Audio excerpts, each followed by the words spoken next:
Se fue tranquilo. Sí.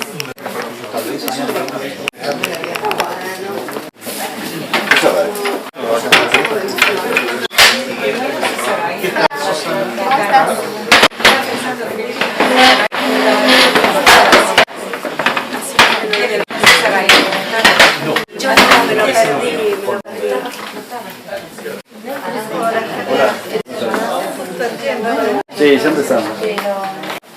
Vine al de Villó. No, lo que pasa es que lo único que leí el libro fue Te voy a morir. Ah, me estás hablando de la... No había leído nada. Estás hablando del book. De la book. Esa fue la última vez que se lo...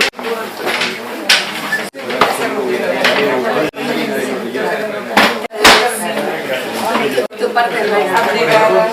¿Y dónde se viene?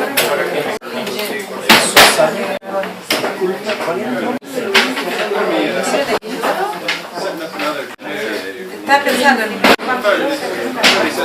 Mónica. No, Mónica no viene. Preguntarle a... Mira, preguntarle a... Bien, Mariela, bien. Bien, Mariela. ¿Cuál es el libro de Villó? ¿Eh? ¿A quién le da vergüenza? El de los culpables. A mí no me gusta el revelación. Pero ahora no es más asiento. Hola. Tengo besos, ¿eh? Tengo. Preguntarle a Javier. Sí, los culpables. ¡Ay, qué linda! Hola. ¿Cómo está Mónica? Hola, ¿cómo estás? Tengo muchos besos. Hola, ¿cómo estás? Bien. Hola. César.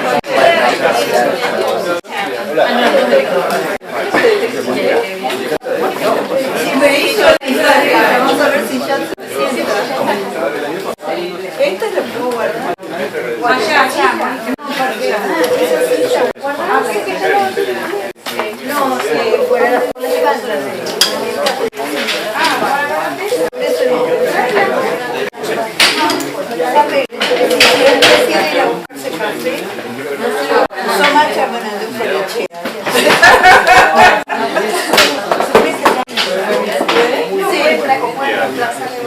yo le voy a caer.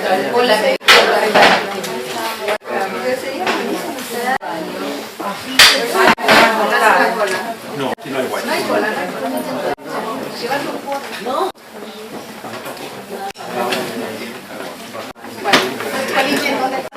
En la 78 entre West End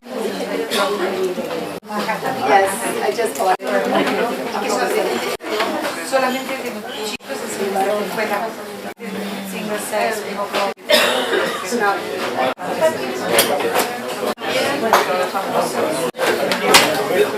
bodyguards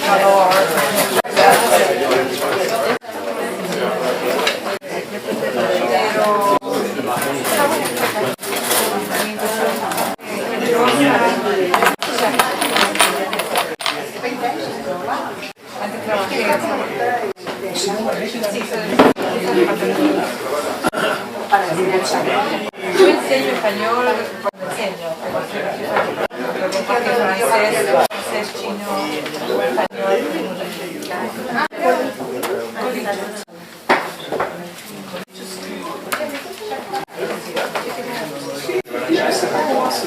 Confusing the way you do this, man. Qué complain, yo lo escuché. ¿Qué te fue?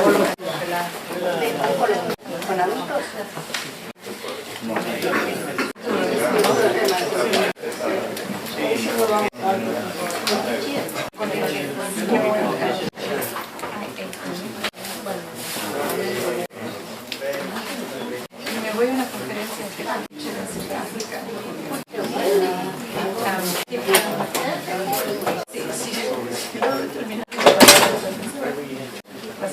Si no va a ser un embarrassment. Sí.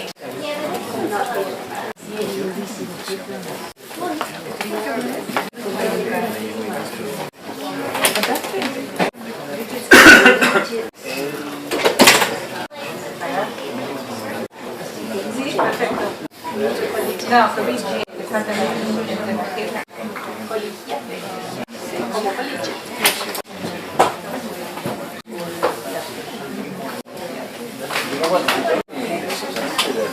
I casi dei movie sempre di computer.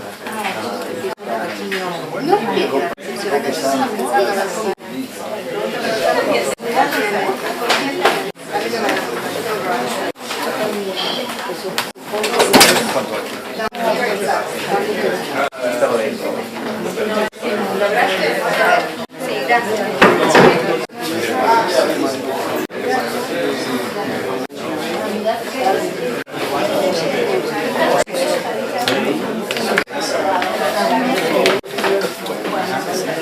sì,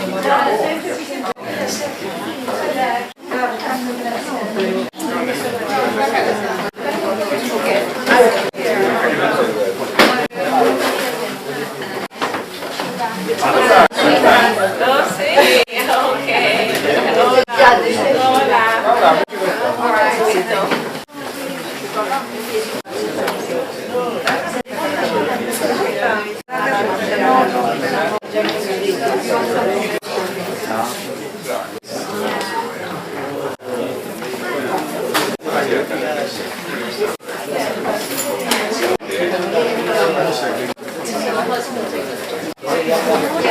Hola.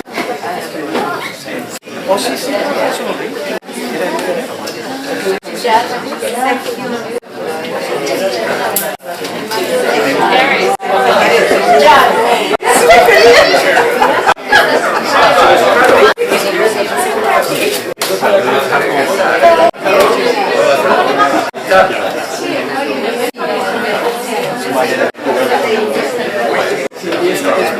Porque no se ve mucha reacción.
No siempre funciona.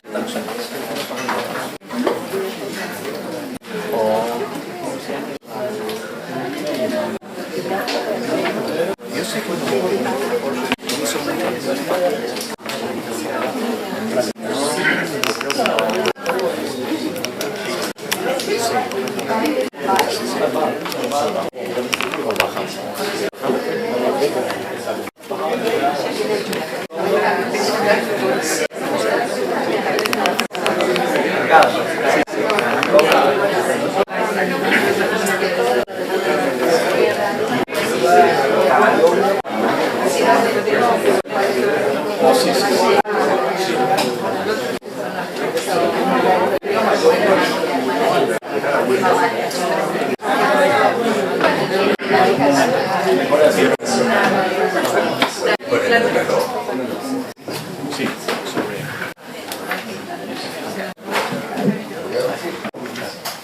Bueno chicos, gracias por venir a todos. Es una alegría enorme tener a Ricardo Cosarico aquí, que hace tiempo que lo seguimos, no solamente la gente, los booksellers acá que tenemos los libros, sino la gente que vende las películas, que estamos siempre desesperados por conseguir las películas de Ricardo. Y bueno, quiero agradecer a Valeria Media, que está hoy acá, que fue la que nos hizo contacto con Ricardo. Muchas gracias, David Riff, por venir de nuevo. David va a hablar en español. Muy bien. Y muchas gracias por organizar. Doctora Granta, es la primera vez que viene a la librería. Ha sacado una nueva novela, Conjuras. Bueno chicos, muchas gracias a todos.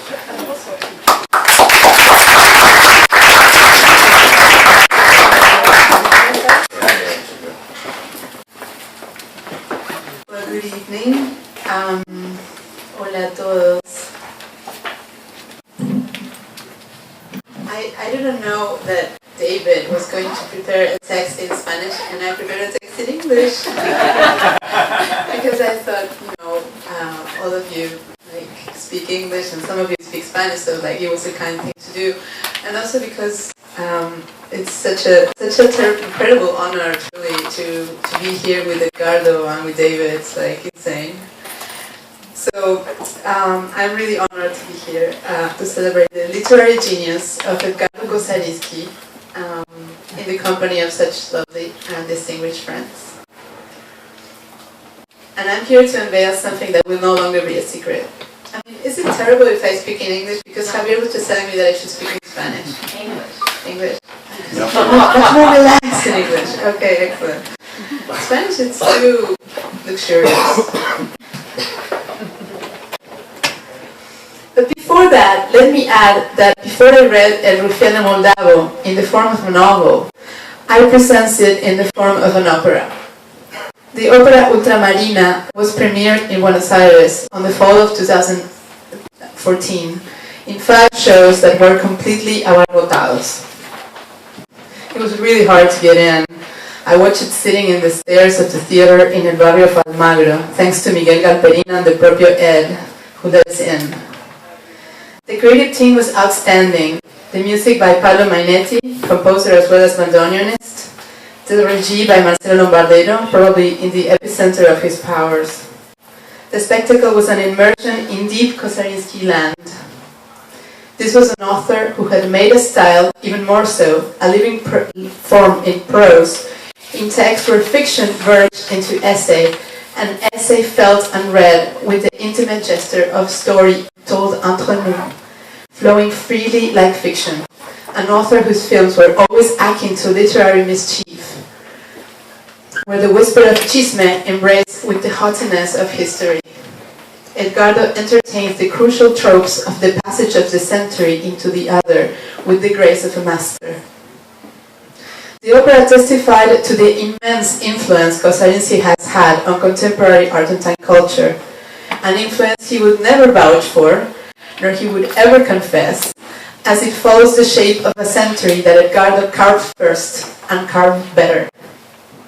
In the opera, like in Edgardo's works, the Arrabal of Argentina verged into the mist of Mittel Europa, as the story of El Rufián Moldavo and Ultramarina unveiled the passion of the girls under the Swig Migdal, the World Organization of Women Trafficking that operated between 1906 and 1930 with headquarters in Buenos Aires. There was a tango looming over the Viennese atonal experiments. It was the Rio de la Plata Wojciech. By the end, the highly European music tones metamorphed into the rhythm of cumbia. On the stage, the images showed video captures of prostitutes of today in Constitución, showing that time is an illusion, that perversion and oppression is near and alive. And it was so utterly Edgardo, in his repeated line in the libretto, El mundo es uno solo, sung bitterly by one of the captives, that we could see how the occult passage between the mesmerizing changes of genres was in fact a pasadizo into a Kosarinskian system of mirrors, in which the world is illuminated again and again, not by the goddess of apparent change, but by the cruel sameness of evil, of war and vulnerability unveiled. A bit of digression. This past Wednesday, probably 1 million of women marched in Buenos Aires, in Rosario and Córdoba and many other Argentine cities against the killing and forced prostitution of women. Edgardo's novel, El Rufián Moldavo, is being hailed as the Argentine novel against trafficking and now is read in a strongly political vein. On that night after the opera, we, the friends who had gone to see the show, we started a sect. We started a sect in the car. We were talking on one on top of the other. We were excited by the lingering tango meets Mitteleuropa, meets Vienna, and Kosarinsky's words beating inside, mushed up with the Constitución cumbia in the ending. Was there any other living author in Argentina that excited us in the same way? That's a question for everyone, truly. As we talked and talked and talked in a pizzeria in Corrientes over Diet Cokes and beer, I realized something very funny. I realized that we were all kind of pissed. Many of our discussions reflected the lengths of our disappointment with regular Argentine literature. I mean regular versus extraordinary, literary, wonderment, high style, the one Edgardo honors in his writings and in his searches in film. We concluded we were majorly pissed at our youngster milieu, at the people around us, and we were sick of Deleuze, of contemporary literature's attachment to Deleuze. Another way, wait, I'm sorry, I can't see. And we were sick of Deleuze, apparently, and over any other demigod. Wasn't Argentina's contemporary literature attachment to Deleuze another way to pay tribute to the god of capital, the god that makes every sign turn into something else? Things turning into other things, trivially, robotically, forming small books that were becoming smaller and smaller. That relaxed liberalism of words, the buen tono, was making us sick. It was the promise of a revolution under the most conservative of forms, relegating all meaning and beauty to boring procedures, and ultimately turning literature into another little machine of capital.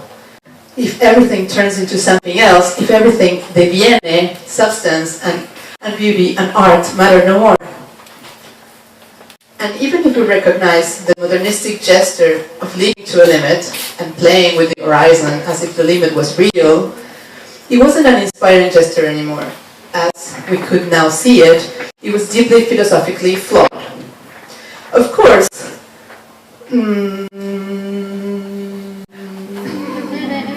it's your Buddhist side, yeah? Yes. Of course, when we speak about disappointment, we were talking about great authors. In Argentina, even the most mediocre scribes are passable entities. In some, our bar is very, very high. As we trashed César Aira and his epigones, we were holding on dear to Edgardo's operatic world. And this night, with Lucas, Fernando and Martin, we started our Cosa sect. We wanted das Ding an sich, the cosa in itself, the chose. We wanted the cosa and the Rinsky too. We get together every month or so to discuss Edgardo's minutiae over Diet Cokes and beer. Sometimes we manage to lure Edgardo in, and he gentlemanly takes us to a milonga, where he unveils for us his Fassbinderian Cosa hidden world, and he let us see the way a certain elderly lady only dances with the young tango hotshots, things we see through his eyes, until he does one of his ninja bombs and disappears completely, leaving behind only the trace of a bottle of champagne. In his literature remains the promise of commitment to art and thought that never relegates the discovery of history that is tantamount to beauty, in which we recognize something bigger than love, that method which, like literature, never loses its power when extending unto other souls, as Shakespeare had it. Thank you, Edgardo.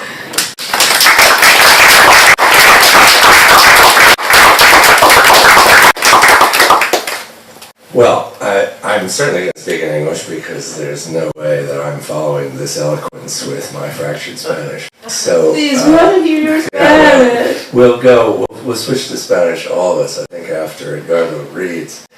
But I want to do something, I sort of want to do the opposite thing from what Paula did, which is I want to try to situate Edgardo to the extent I understand his work in the context, not so much of Argentina, but of, I think, of Middle Europe, because I've always seen Edgardo as the kind of inheritor of Joseph Roth.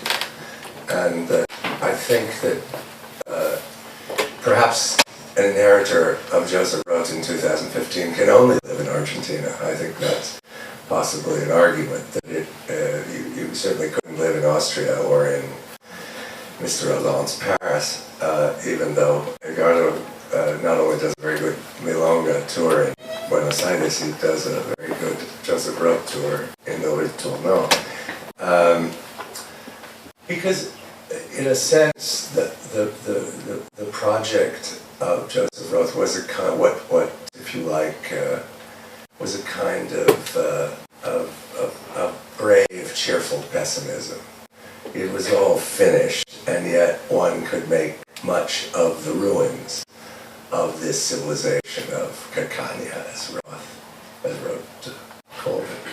And I think Edgardo's project, in some way, at least again as I understand it, or as I'm given to understand it, is that same project of a kind of joyful wisdom at the end of the world, or at least at the end of the world that Roth cared about, which really ended in a bang, and perhaps the world that Edgardo and some of the rest of us care about, including a lot of the audience, I'm sure, which does seem ISIS or no ISIS to be ending with a whimper. I think the other thing I want to say about Edgardo's work is to emphasize, in a sense, that he's a writer's writer. The famous writer, the most famous writer's writer, I suppose, was Stevenson. And that there are writers. You can make a kind of thread of such people in literature in Spanish and English and French, which are the only languages I read properly, so I won't speculate about the others. And in a sense, a writer's writer is someone who simultaneously has a big subject, and in a way, Edgardo's subject is all these remnants, assembling, disassembling, being constructed, being exploded in various places, some of which places of origin, particularly to the extent that his writing touches on the condition of the Jewish diaspora, that is, places like Moldavia or Odessa or where have you. But also where they're reassembled, which precisely is places like New York or like Buenos Aires. And as I say, perhaps the only places where they can still exist. My old friend Guillaume Sion used to say that the future belonged to the suburbs of the world, which seemed to me not a bad way of understanding what's happened in the last 50 years. So I do think that's the project. That's why I see Roth, not only just Roth and some of the other writers of that time, including, if we're now speaking of writers who came to Argentina, Gombrowicz, of course. But there's also what it is to be a writer's writer, and I think what interests me a lot about Edgardo's work is that what he does, in a sense, is something that writers, it's as much taking forward certain projects of narrative, and as such, of interest precisely to writers who may have less freedom. Edgardo's curious in one way that he's written about a lot of subjects and in a lot of different ways. I think more recently it's more autobiographical, if I'm not mistaken. But that's not certainly the only mode that he has. And so it seems to me, when one is looking at his work, that those are two perspectives to look at it. And with that, I present Edgardo.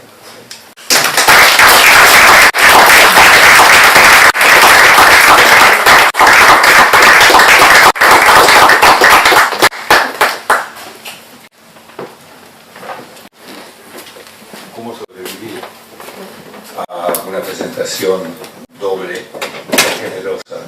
Es muy difícil. Bueno, quiero no solamente agradecerle a Paula, a David, a Javier y a la gran ausente que es Valeria Meyer, que tuvo la iniciativa de esta reunión. Bueno, yo había traído un texto para leer. Ahora, después de escucharlos a Paula y a David, no estoy tan seguro de leerlo. Se me ocurre que a lo mejor es mejor que improvise.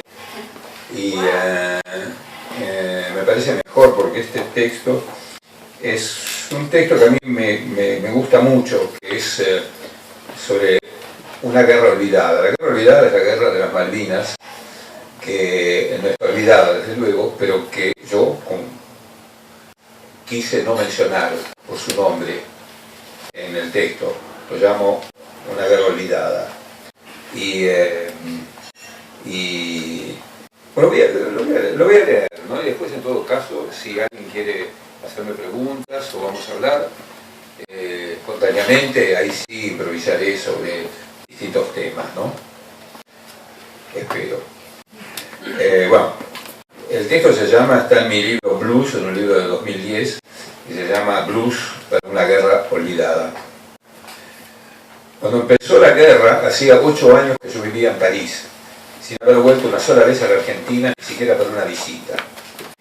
No era un exilado político, pero había sentido, aún antes del comienzo oficial del régimen militar, que los dementes guerrilleros, las fuerzas parapoliciales que estaban ocupándose de asesinarlos, el regreso de Perón acompañado por una zombie que se pretendía doble de Eva y un brujo estafador, todo formaba parte de un grotesco ensayo general de una matanza previsible, en la que yo no tenía ningún papel asignado, salvo tal vez el de víctima equivocada. La guerra me pareció inmediatamente una nueva, ampurosa versión de la Copa Mundial de Fútbol de 1978, un evento masivo destinado a drogar a la gente hasta sumirla en una euforia triunfalista. Solo que esta vez la sangre no correría entre bastidores. Todas las víctimas serían inocentes y por si algún milagro la Argentina llegaba a triunfar, temía que el general borracho que encabezaba la Junta fuese coronado como Leopoldo I por aclamación popular. Invadido por tan lúgubres pensamientos, llamé por teléfono a mi madre para asegurarle que no tenía nada que temer, que viviendo en Buenos Aires, a 2000 kilómetros al norte de las islas, la guerra no la afectaría. No imaginaba que del otro lado de la línea iba a contestarme una señora mayor llena de energía, diciéndome lo ocupada que estaba organizando con otras amigas viudas una rifa a beneficio de nuestros soldados. Se llevaría a cabo en un salón de té que yo recordaba, el Queen Bess de la avenida Santa Fe. Cuando me atreví a señalarle que me parecía ridículo que montaran el evento en ese lugar, pensó que me refería a su reducida capacidad, no a su nombre, y me explicó que habían intentado contratar el salón de té St. James o el King George, pero que estos ofrecían condiciones menos favorables.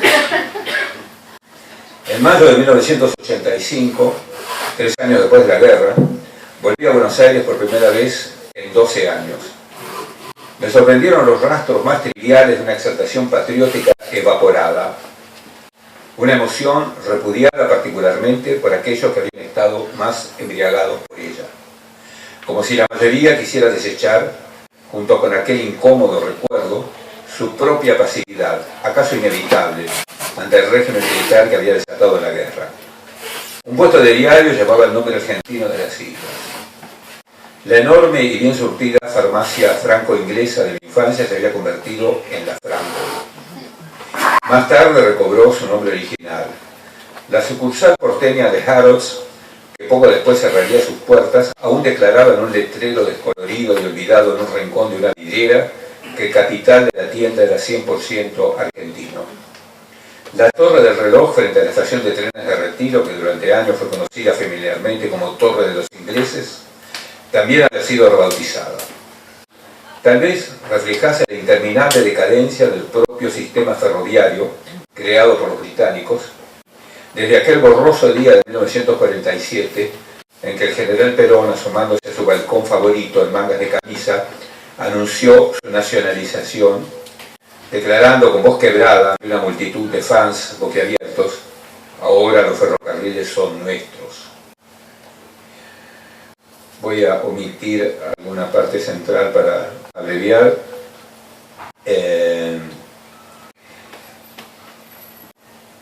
Bueno, no voy a omitir. Ya que están acá, se lo aguantan, no va a durar más que 10-15 minutos más. Cuando era chico, en la mesa familiar de mi nada pretencioso hogar de clase media, había porcelana y cubiertos ingleses que mis padres habían comprado en Wrights, una tienda que aún existe en la Avenida de Mayo. Cada jueves mi padre solía llevarme a ver el estreno de una nueva película inglesa distribuida por J. Arthur Rank. Prefería las comedias Ealing y desechaba los aparatosos melodramas de los estudios Gainsborough como cosas de mujeres. Estos no eran ejemplos de anglofilia. El servicio de mesa tenía un precio razonable y las películas eran populares. Tenía 5 años cuando me llevaron a los festejos por la liberación de París en Plaza Francia y me dieron una diminuta bandera inglesa junto a una bandera francesa tricolor, no menos diminuta, y me pidieron que las agitara. En la Argentina el sentimiento antibritánico no era frecuente, aún dentro del grupo de intelectuales vinculados con la extrema derecha católica y nacionalista.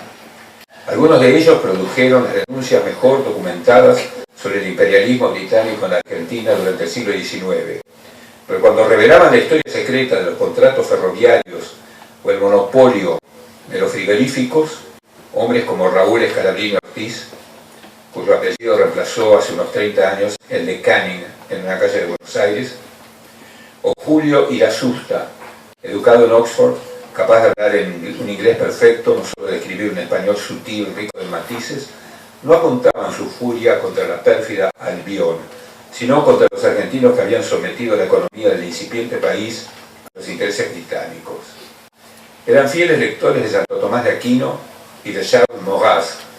Traducían a Hilaire Belloc, sus enemigos librepensadores y liberales, que habían abierto a la Argentina a la inmigración europea desde la década de 1880, en cambio, se habían nutrido de Rousseau y de Voltaire, y solían oponerse a los argumentos por lo demás impecables de sus adversarios, señalando que si la Argentina hubiera esperado que los tradicionalistas hispánicos construyeran ferrocarriles o encontraran mercados extranjeros para la carne que producía el país, los nativos aún estarían pastoreando, contentos, somnolientos, en los prados de algún limbo agrario. Lo cierto es que, como siempre, allí donde las armas fracasan triunfan los negocios. La versión más común reza más o menos así.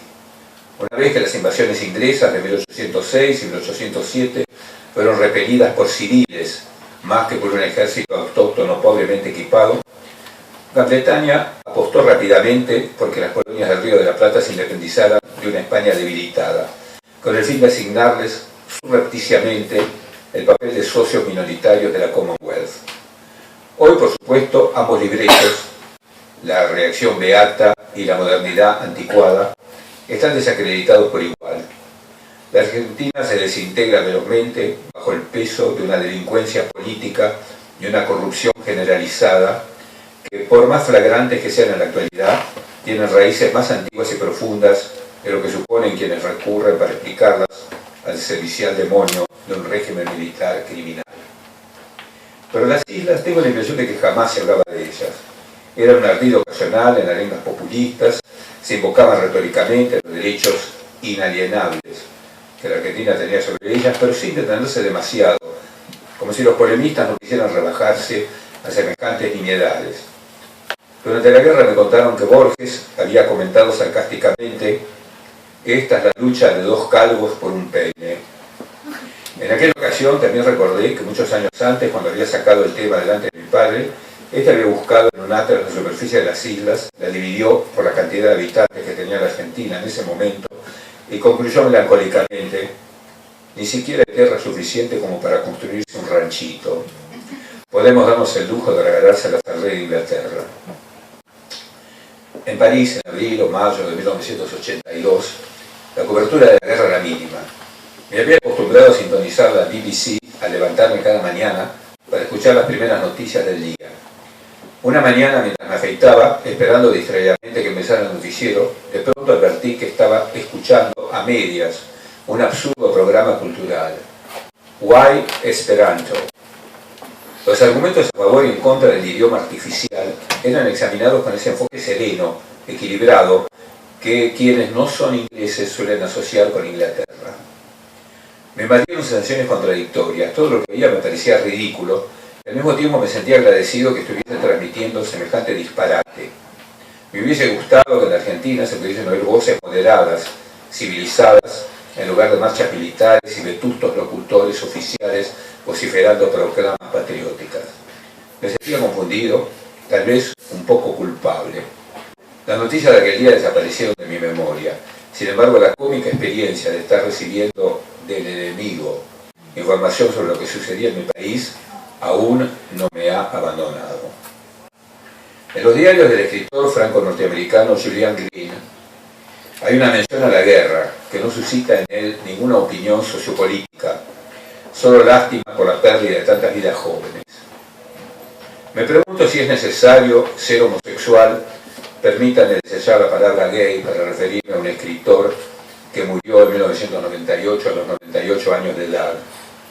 Para hacer un comentario tan modesto, para desconfiar de las mayúsculas con que la historia parece condenada a escribirse. En todo caso, el destino de los chicos que la Junta envió a pelear en las islas es una herida, si es que existe la conciencia nacional, que se niega a cicatrizar, aunque muchos querían haberla cerrado inmediatamente después de la caída del régimen militar, con libros políticamente correctos, uno de los cuales se convirtió en un bestseller, y películas y emisiones especiales en la televisión. Hace algunos veranos, en un modesto aeropuerto en la provincia de Buenos Aires, descubrí un tableau d'honneur con fotografías de miembros de la Fuerza Aérea que habían muerto por la patria. No se identificaba la guerra, solo te daban las fechas, abril-mayo de 1982. La parte inferior del cuadro estaba dedicada a los soldados rasos y era obviamente la más poblada.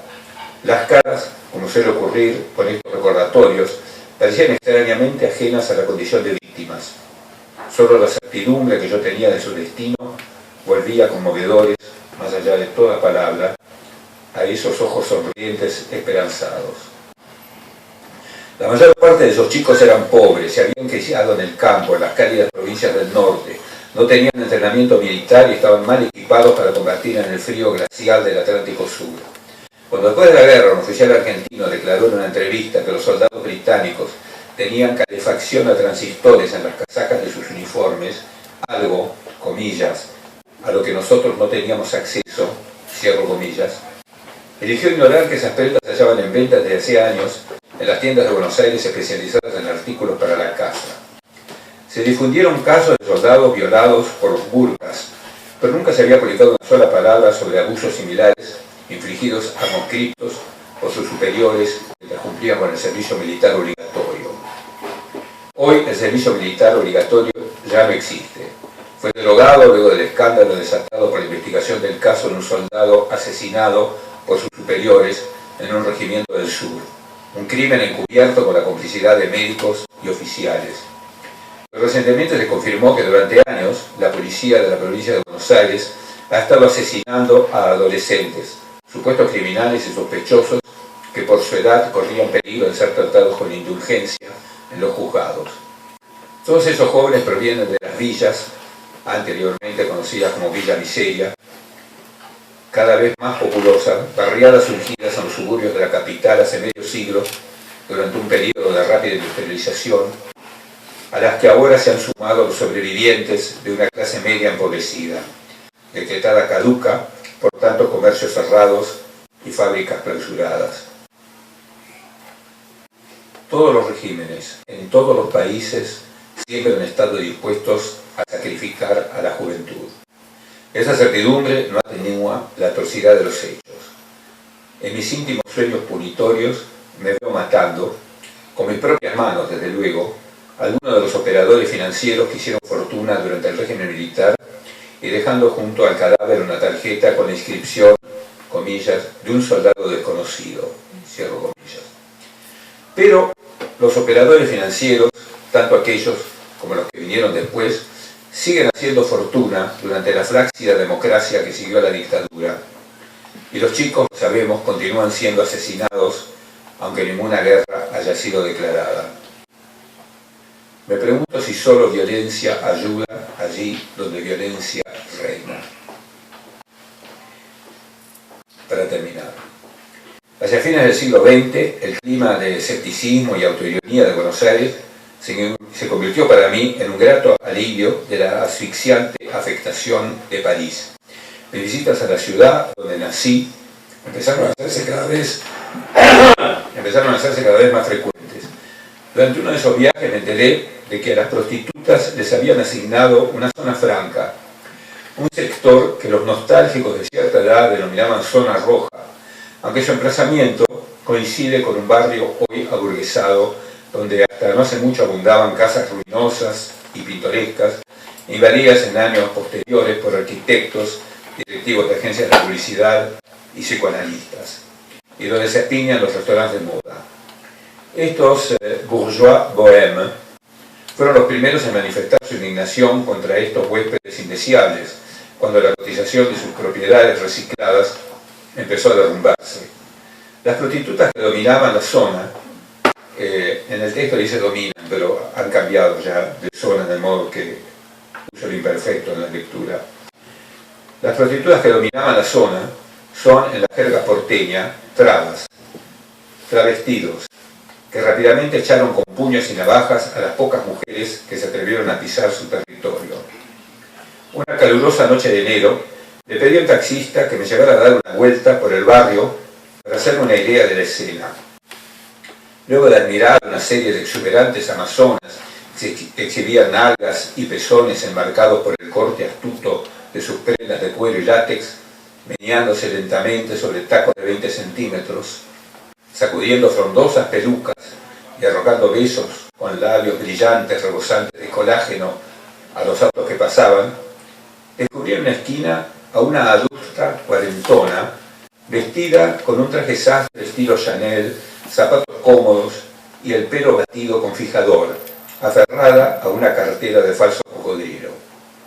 Al observarla mejor descubrí que también era una traba, pero esta, a diferencia de sus compañeros, parecía haber hecho su propia investigación de mercado e intentado un estilo realmente diferente.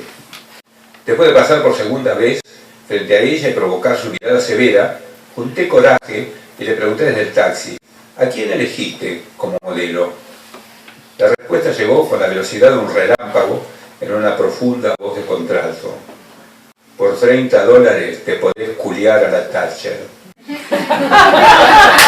Aquella noche tuve la sensación de que había visto los últimos vestigios de la guerra.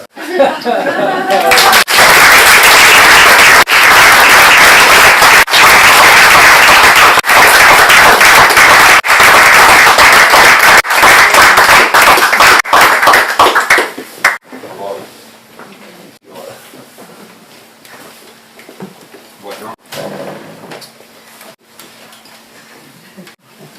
Creo que Edgardo está abierto a que le hagamos algunas preguntas ahora. Toda pregunta, ¿castellano o inglés? Castellano. Sí, sí, pero si alguien prefiere hablar inglés, que lo hable. Ah, lo creí que era una pregunta. Es una aclaración, porque al principio, cuando hablas de tu percepción de ti mismo, no sé si lo entendí bien, ¿no?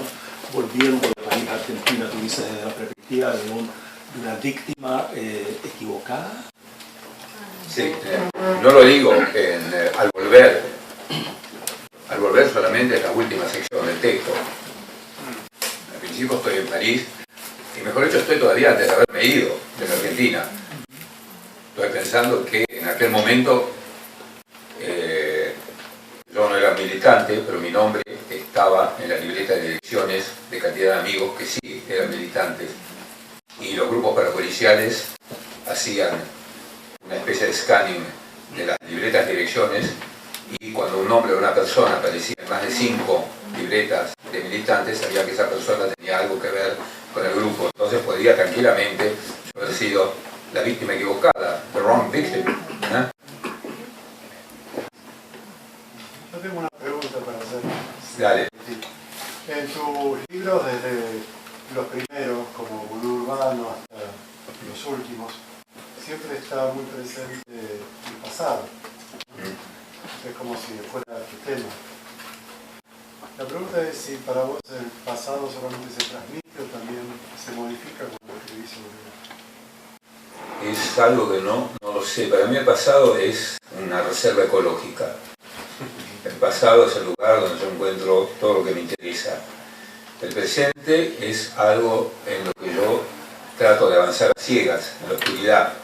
pero no entiendo demasiado el presente, o sí lo entiendo, sí, pero me parece que no es material de ficción. Habría que tener otra perspectiva, tal vez ser mucho más joven, no sé, para escribir sobre el presente. En cambio, el pasado me parece lleno de cosas que han desaparecido y que al haber desaparecido me permiten elaborarlas con una gran libertad. Yo no podría, creo, hay una novela mía, Dinero para fantasmas, donde hay un juego entre dos personajes jóvenes, estudiantes, y un hombre viejo, y ahí un poco se puse en contraste las perspectivas, y como desde que volví a la Argentina vivo rodeado de gente joven, porque en general la gente de mi edad, salvo contarísimas excepciones, me aburre totalmente, ¿no? Ya saben todo, ya tienen todas las respuestas, etc. En cambio, los jóvenes me provocan mucho, ¿no? Porque casi nunca estoy de acuerdo, pero tienen una energía y una percepción de las cosas que no es la mía y que me alimenta, ¿no? Te lo digo sabiendo que es un poco vampírico lo que estoy diciendo, ¿no? Bueno, en esa novela juego con esa perspectiva entre un hombre viejo y jóvenes, pero no por casualidad la parte relativa a los jóvenes eran 40 páginas y la parte relativa al hombre viejo es 80 páginas, ¿no? Pero sí, el pasado no creo que sí que se modifica tal vez en un sentido, porque a mí siempre me gusta lo anecdótico. En una época se despreciaba mucho lo anecdótico desde el punto de vista de la teoría, porque era lo trivial, lo banal, y se prefería ver la historia desde el punto de vista de las grandes líneas directivas, ¿no? Y a mí me interesa la vida vivida por los individuos, y ahí es donde voy a la anécdota, ¿no? Y me parece que ahí hay algo para rescatar, por eso porque termina destruido, olvidado, y echado al tacho de basura de la historia, ¿no?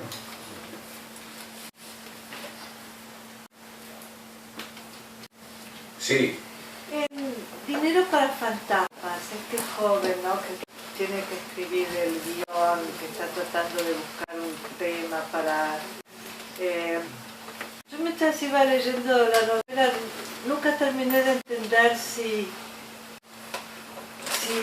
había cierto, como una manera de verlo un poco rebajándolo, como un poco... Sí, por eso, ya, su expresión me lo... Al contrario, para mí, claro, no sé, los libros como las películas son del espectador y del lector, la intención no tiene nada que ver, pero al contrario, lo escribía con una admiración muy grande por ellos, ¿no? Esa vacilación para encontrar un tema, para hacer su primer ejercicio en la escuela de cine, hacer un primer ejercicio, era una cosa que para mí me llena de admiración, ¿no? Ese momento donde está la energía creadora pero no está enfocada, todavía no tiene una meta, un blanco al que dirigirse, ¿no? Es una cosa de una riqueza para mí que se pierde con la edad, evidentemente, ¿no? Así Sí. que no, lamento que te haya parecido que podían estar trabajando, para mí la escribí con una admiración enorme por estos chicos. No era rebajándolo, pero era como una manera de mostrar la inocencia de la juventud. Estas son las cosas que creen, estas son las cosas... Sí, las primeras penas de amor, etcétera, todo eso, sí. Y cuán en serio se toman a ellos mismos y cuánto creen que lo que hacen importa. O sea, por eso lo puse en el término de rebajar, pero... Sí, no, para mí no es rebajarlo, es al contrario. Está escrito con admiración y con una parte no pequeña de envidia. ¿Le puedo preguntar?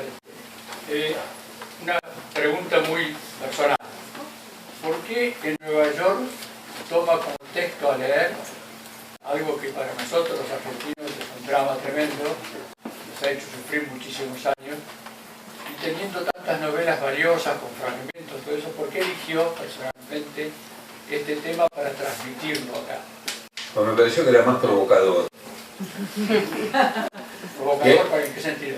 Provocador porque no lo esperaban. Pienso que nadie, el público esperaría que leyera un capítulo de una novela, un tema puramente ficcional, y creo que esto les puede dar algo, ¿cómo le puedo decir? Un motivo de reflexión, aunque sea breve, ¿no? Para bueno, usted me dice del drama que significa para usted, pero pienso que puede haber muchas personas aquí. El pasado pasa. Desgraciadamente, yo puse como epígrafe en mi película Nocturnos una frase de Faulkner que Godard repitió. El pasado no ha muerto, ni siquiera ha pasado. Pues yo lo vivo, eso. Pero me doy cuenta muy a menudo que a mi alrededor hay gente no necesariamente joven, gente que vivió esa época y que la ha clausurado. La ha clausurado porque hay un instinto vital que hace que uno proyecte la energía hacia el futuro y que hay unas cargas, unas lacras incluso que se prefiere dejar a un lado. Entonces, bueno, volviendo a por qué elegí, me dije, bueno, en vez de elegir un fragmento de una novela que en general creo que se aíslan mal, no lo puedo reportar muy bien, ¿no? Pueden sugerir como un iceberg, a punto de iceberg, un mundo de ficción, pero no es lo que más me interesa. Y que este es un texto completo en sí mismo, y que por ahí lo que puede tener provocador es que especialmente lo que usted registra, que es inesperado. Sí. Pensando en eso que planteas de la clausura que gente ha hecho del pasado, ¿no? Y tu ejercicio, muy claro también en esta conversación, de escarbar y hacer exactamente lo contrario, abrir prácticamente sin límites, ¿no? Pero pienso, por ejemplo, en una película como Carta a un padre, en que pareciera que de pronto un límite aparece, ¿no? El final pareciera proponerlo, pero podría ser un final tramposo también. Entonces mi pregunta más bien está yendo a qué sucede con esa apertura una vez que tú cierras como producto una obra, ¿no? Sí. Y pareciera con esa película y con otras de tus novelas que uno siente que quedan reverberando esos elementos más vivos de lo que uno quisiera, ¿no? En las obras posteriores. ¿Qué pasa Ojalá, con ese proceso creativo? Ojalá, me encantaría que quedaran reverberando. Es un deseo, creo, muy compartido con mucha gente que escribe o que hace películas, que una vez que se cierra el libro, que se termina la proyección de la película, se pasa otra cosa y adiós, ¿no? No lo veo bien.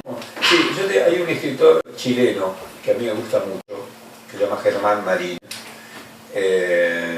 Germán Marín dice: yo reviso la historia de Chile, escarbo la historia de Chile como un tacho de basura. Allá él, como chileno, diciendo, yo pienso también que escarbo un poquito en la historia argentina como un tacho de basura, y me interesan cosas que son precisamente las que son irrecuperables, ¿no? Cuando se pueden limpiar y poner como una placa ante un edificio. No sé, pero me gusta lo que dice. Yo no lo había pensado en la película de esta Carta a un padre, ¿no? Porque es una película donde especialmente el punto de partida, lo digo en la película, es que mi padre murió cuando yo tenía 20 años, entonces no llegué a hacerle una cantidad de preguntas que cuando yo era un adolescente demorado no me interesaban para nada. Me empezaron a interesar cuando, muchos años después de que él ya no estaba. Entonces, y si me acuerdo bien en la película, lo que llego a decir, durante años lamenté que mi padre se hubiese muerto cuando yo era demasiado joven, y con los años empecé a sentirme aliviado de que yo hubiera muerto antes de los años 70, porque me dije, y sí, su respeto por el orden, su lealtad con la Marina, mi padre era marino, ¿no? Me hubieran llevado a ponerse de parte de los verdugos. Le dije que tuve miedo por mí mismo, no por él, miedo de ensuciar el recuerdo que tenía de él, ¿no? Pues ahí aparece una eventual clausura, ¿no? Puede ser, sí, pero no, hay que quedar abierto.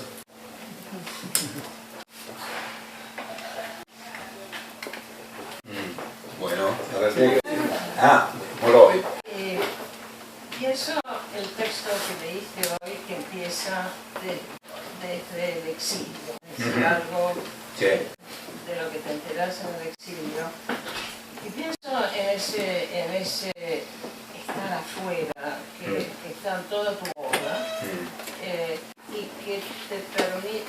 aún cuando no estás exiliado físicamente, digamos, pero hay una voz exiliada, una narración exiliada, se narra desde afuera, o se narra desde el borde, o se narra, eso te permite unir y venir entre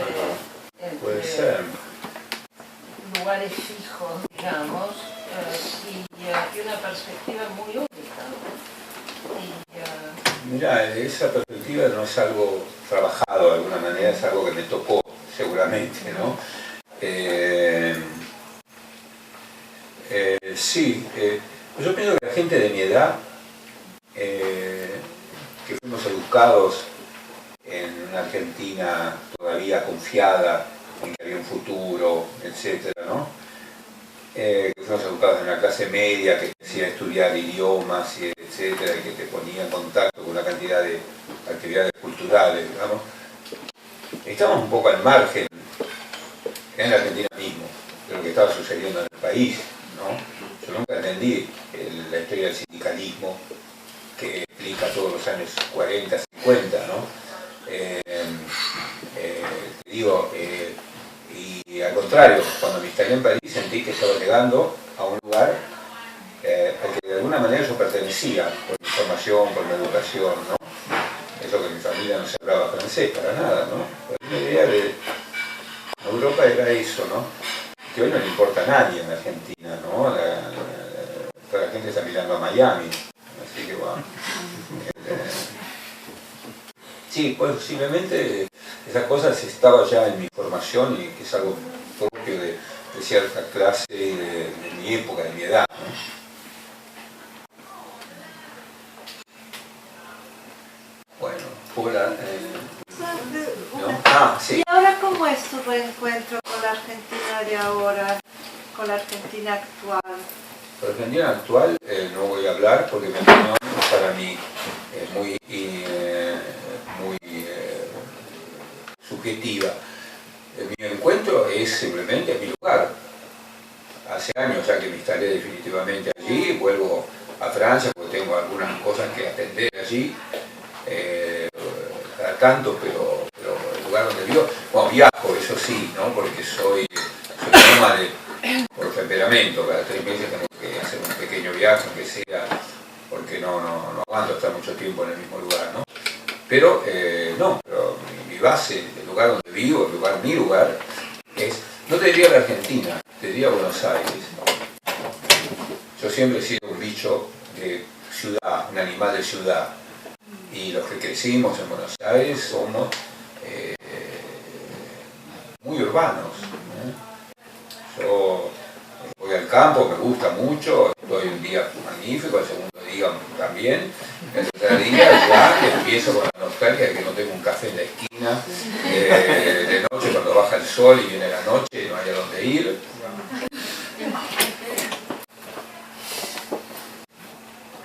¿Está? Bueno, muchas gracias, chicos. Bueno, gracias a todos.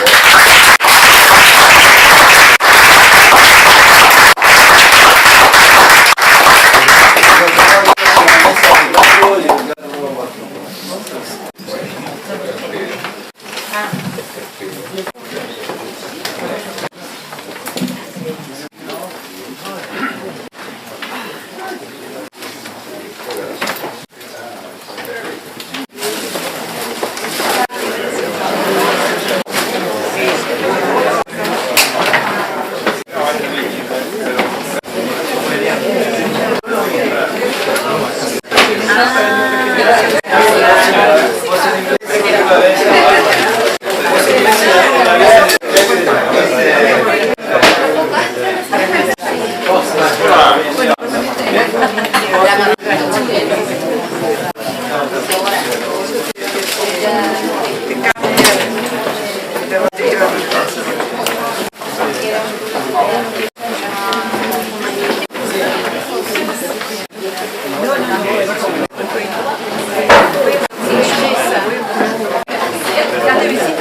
es muy lindo. Creo que vamos a hacer un panorámico.